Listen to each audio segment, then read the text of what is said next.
Hi friend, welcome back to my channel. বন্ধুরা, বেগুন দিয়ে তো অনেক কিছুই রান্না করা যায়। তো বন্ধুরা, আজকের বেগুনের নতুন কিছু ট্রাই করতে চলেছি। আজকের করব মশলা বেগুন। খেতে কিন্তু ভালোই হয়েছিল। আশা করি সবাই খুব ভালো আছেন আর সব পরিবারে অনেক আনন্দে আছেন। নিয়ে নিয়েছি কিছু বেগুন, একটু বড় বড় টুকরো করে কেটে নিয়েছি। একটা মশলা তৈরি করে নেব। তার জন্য একটু সামরিচ, গোলমরিচ, শুকনো লঙ্কা আর জিরে, ধনে, অল্প গোটা গরম মশলা, এর সঙ্গে একটু গোটা গোবিন্দভোগ চালের গুঁড়ো দিয়েছি। গুঁড়ো না থাকলেও চাল দিলেও চলবে।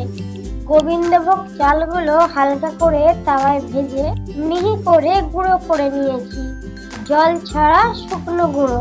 আর এদিকে বেগুনগুলোকে বেশ ভালো করে নুন আর হলুদ মাখিয়ে নিয়েছি। এরপর কড়াইতে তেল দিয়ে বেগুনগুলো একটু ভালো করে ভেজে নেব।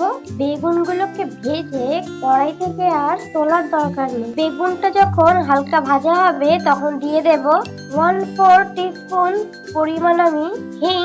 আমি সামান্য পরিমাণ জলে গুলে রেখেছিলাম, সেই হিঙের গোলা জলটা আমি দিয়ে দিলাম। আর দিয়ে দিলাম চেরা কিছু কাঁচা লঙ্কা, আর এতে দিয়ে দিলাম সেই ভেজে গুঁড়ো করে রাখা মশলাটা। এখন 1 চামচ দিলাম, পরে আবার 1 চামচ দেব। এটা আবারও কিছুক্ষণ নাড়িয়ে চাড়িয়ে নেব আর একটু ভালো করে কষিয়ে নিতে হবে, কারণ বেগুন এখন পুরোপুরি ভাবে কাঁচা। আর এর মধ্যে অলরেডি নুন হলুদ দেওয়াই আছে। এখানে যে ভাজা মশলাটা দিয়েছি ওটাই যথেষ্ট, আর এখানে অন্য কোনো মশলা দেওয়ার কোনো দরকার নেই। দিয়ে দিলাম এর মধ্যে সামান্য চিনি স্বাদের জন্য। আপনারা চিনিটা এখানে অ্যাভয়েড করতে চাইলে নাও দিতে পারেন। এখানে পুরো রান্নাটাই কিন্তু মিডিয়াম হিটে হবে। এবার একটু নাড়িয়ে চাড়িয়ে 5 মিনিট ঢাকা চাপা দিলাম, না হলে বেগুনটা সেদ্ধ হবে না। এই 5 মিনিটের মধ্যে বেগুন থেকে জল বেরিয়ে বেগুন সেদ্ধ হয়ে যাবে। 5 মিনিট পর ঢাকা খুলে আমি কয়েকটি কিশমিশ দিয়ে দিলাম। যারা কিশমিশকে অপছন্দ করেন বা দিতে চান না, তারা অ্যাভয়েড করতে পারেন। আমি দিয়েছি যাতে খাওয়ার সময় মুখে পড়লে বেশ একটা মিষ্টি মিষ্টি ভাব লাগবে, সেই কথা চিন্তা করেই আমি কিশমিশটা দিয়েছি। বেগুনটা এখন বেশ সিদ্ধ হয়ে এসছে। এবার যে ভেজে রাখা 1 চামচ গুঁড়ো মশলা ছিল সেটা এবার দিয়ে দেব।